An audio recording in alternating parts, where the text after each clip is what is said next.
Il est midi passé de 3 minutes et merci d'être avec nous si vous nous rejoignez sur Europe 1 pour Elliott de Vallévaux. On est ensemble et en direct chaque samedi et chaque dimanche de 11h à 13h. Pour les auditeurs qui nous rejoignent et qui ont manqué la première heure, eh bien vous dire merci parce que vous êtes 1 176 000 auditrices et auditeurs donc à suivre Elliott de Vallévaux les samedis et dimanches. Donc un grand merci à vous et on poursuit cette émission et cette belle aventure. Et saluons cette famille Europe 1, famille qui s'agrandit. Estelle Lafont est toujours avec nous. Le tandem Georges Fenech, Alexandre Devecchio pour réagir en direct. 01 80 20 39 21. C'est un appel non surtaxé. Et nous avons l'honneur de recevoir aujourd'hui le réalisateur Elie Chouraqui. Vous avez pris la plume, Elie Chouraqui, pour alerter, pour interpeller, pour secouer un monde culturel à géométrie variable qui s'engage pour certaines causes et puis qui se tait pour d'autres.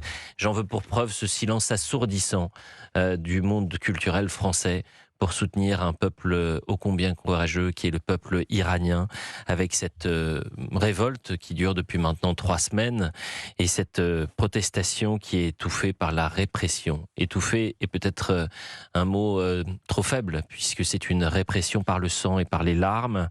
La vague de protestation en Iran a pour l'instant été étouffée par une violente répression qui a fait des milliers de morts. Et je suis incapable aujourd'hui de vous donner un chiffre clair sur le nombre de personnes qui ont été tuées par la République islamique d'Iran. Les premières ONG parlent de quelques milliers de personnes. D'autres évaluent le nombre de morts à 5 à 20 000 révoltés tués par la République islamique d'Iran. Donc nous prendrons énormément de précautions. On avait la chance d'avoir ce matin Emmanuel Razavi, grand reporter, spécialiste du Moyen-Orient, et qui a écrit Les pieuvres de Téhéran. Écoutez, il nous parle de la situation en Iran, il nous dit que c'est un massacre. On parle de massacre de masse, il faut vraiment l'entendre, c'est très grave ce qui est en train de se passer. On parle de crimes contre l'humanité. On parle probablement aussi de crimes de guerre. Vous avez des miliciens qui viennent de l'étranger, qui ont pour mission de poursuivre les manifestants qui s'échappent, d'aller les poursuivre jusque chez eux et de les abattre chez eux. On parle d'au moins 12 000 personnes qui ont été tuées. Les chiffres, alors moi, je l'ai dit avec beaucoup de prudence, qu'on soit clair, mais les chiffres que j'ai de plusieurs sources parlent de 20 à 23 000 personnes qui auraient été tuées. Ces derniers jours, évidemment, c'est là que ça s'est accéléré. Il y a eu un blackout. Internet a été coupé en Iran. Le téléphone a été coupé, ce qui fait qu'ils ont pu massacrer à l'abri des regards. Et la répression en Iran est suivie de près par les millions d'Iraniens en exil, comme Nazila Maroufian, qui vit actuellement en France. Plusieurs fois, la journaliste a été arrêtée, emprisonnée dans la prison d'Evin.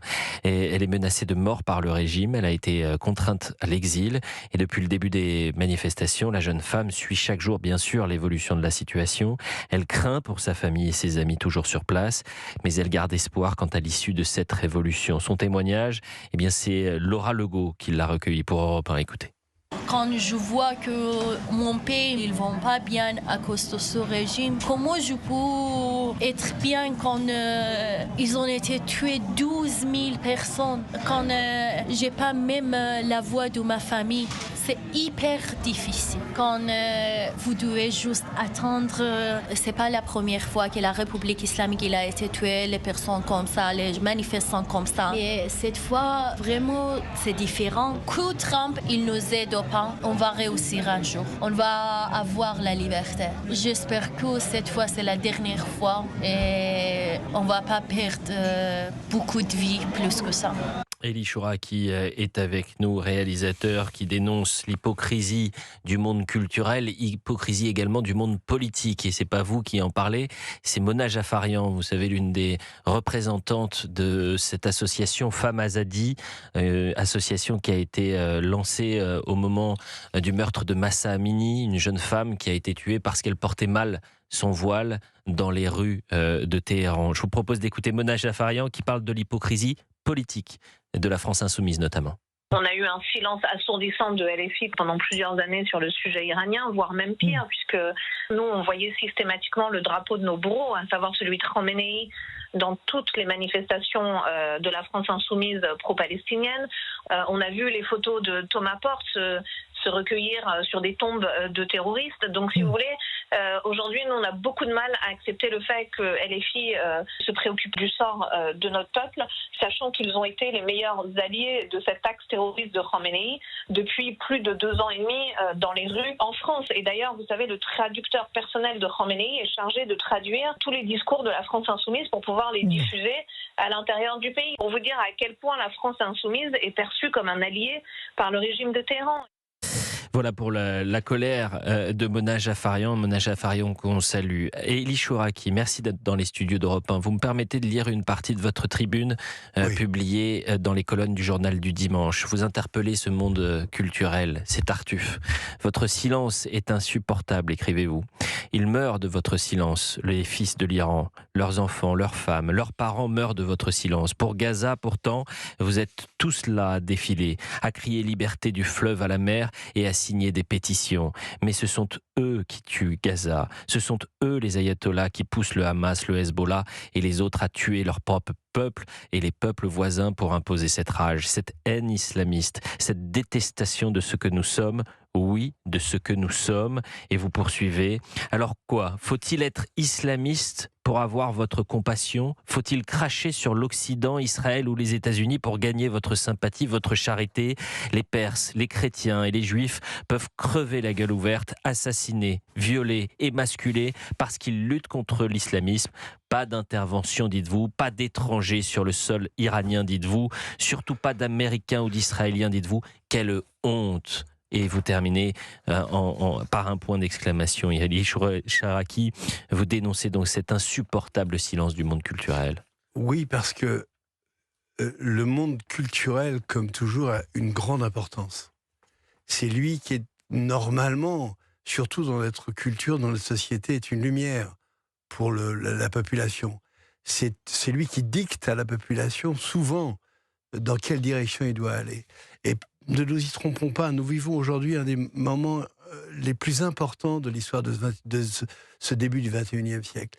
Si les ayatollahs aujourd'hui gagnent, c'en est fini peut-être de l'Occident. Aujourd'hui, les ayatollahs, c'est pas seulement le régime qui est en train d'assassiner le régime perse, la Perse. Les ayatollahs, c'est le Hezbollah, c'est le Hamas, c'est le terrorisme dans toute l'Europe. Les ayatollahs, vous savez, on nous accuse souvent, nous, Européens, d'être des colonisateurs, d'avoir colonisé. C'est vrai, mais faisons notre mea culpa. Mais aujourd'hui, les grands colonisateurs du monde, ce sont les ayatollahs, ce sont les islamistes, ce sont les frères musulmans, ce sont ceux qui tentent de s'emparer de ce qui est d'un territoire qui ne leur appartient pas, avec une violence qui est une violence qui n'est pas la violence militaire à laquelle on est habitué, mais qui est une violence souterraine qui nous arrache le cœur chaque jour, qui tue nos enfants.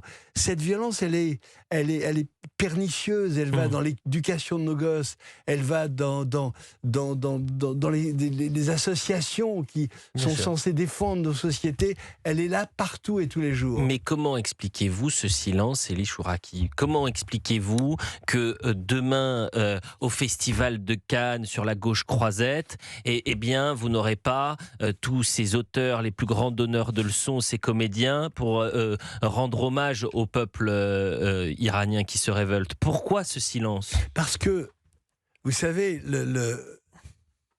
les artistes sont très segmentés. Il y a les bons et les méchants.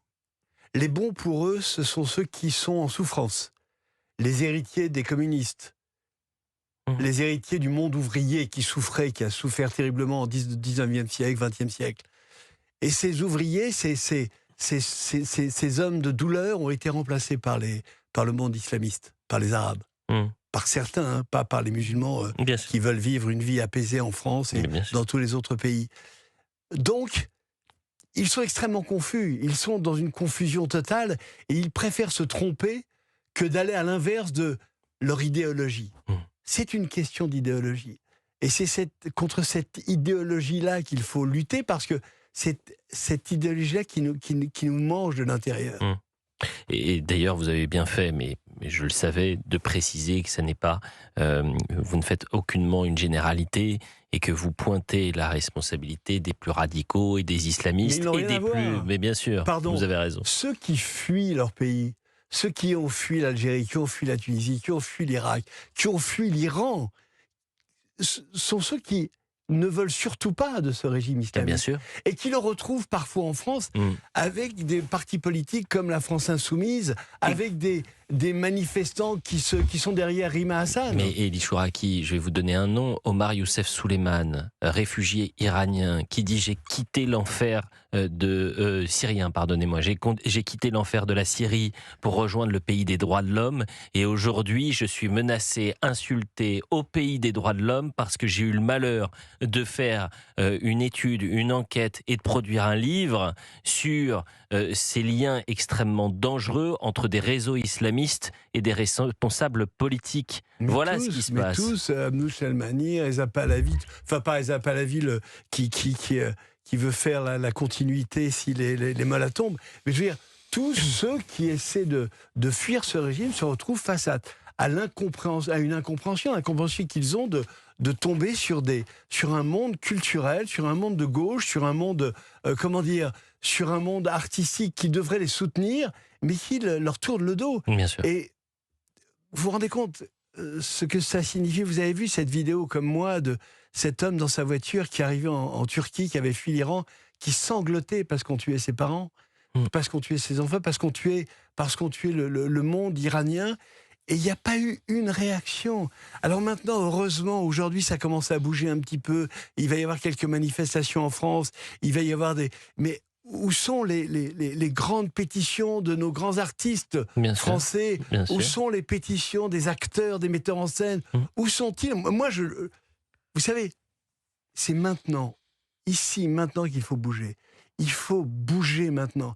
Il faut qu'un grand mouvement avance et se mette en marche pour lutter contre l'islamisme dans le monde entier et particulièrement aujourd'hui en Perse, en Iran.